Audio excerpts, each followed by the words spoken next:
natin dito sa Tarlac City na mahilig sa Japanese food. Merong bagong restaurant na nag-o-offer ng unlimited Japanese grill experience. Let's check it out.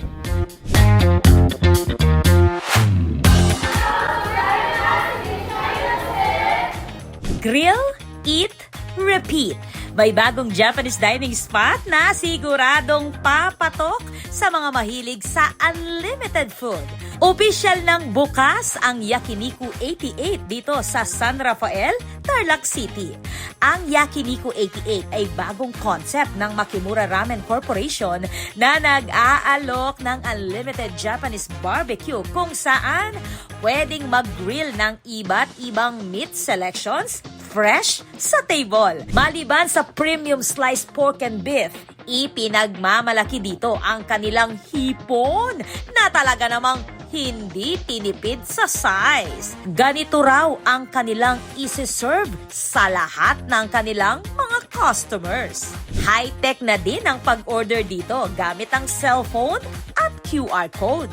Kasama rin sa dining experience ang refillable Japanese side dishes, drinks, desserts, at iba't ibang signature sauces. Dapat din daw na hindi palampasin na matikman ang sariling creation ng restaurant na Tokyo Cheese na exclusive sa Yakiniku 88. Finally po, nag-open na po ang ating Yakiniku 88, the Unlimited Japanese Experience.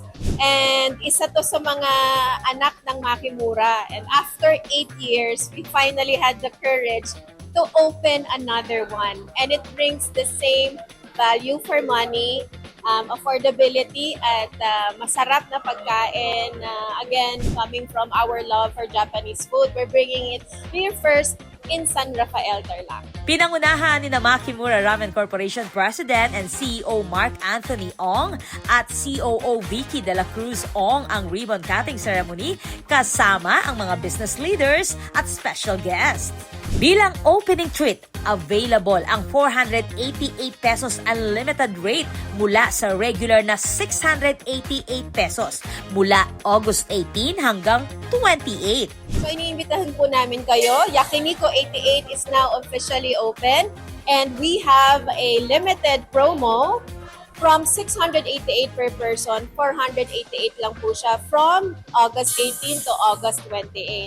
At ang Yakiniku 88, abay approved mismo sa panlasa ng content creator at Tarlaqueña Ira Lopez. Talagang masarap siya. Confirmed talaga. 10 over 10. Sabi ko next time, babalik kami with Mark naman, my boyfriend. Again, congratulations to Miss Vicky and the Yakiniku 88 family for a successful opening ng kanilang first ever branch dito sa Tarlac City. So, na-try namin ng buong family. Super sarap.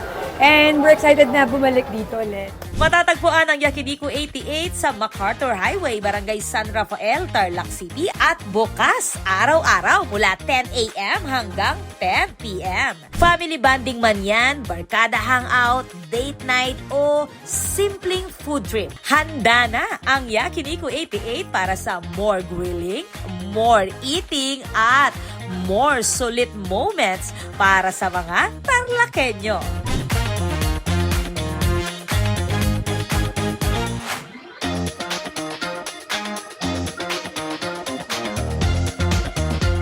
This is Patricia Mamangon on the spot.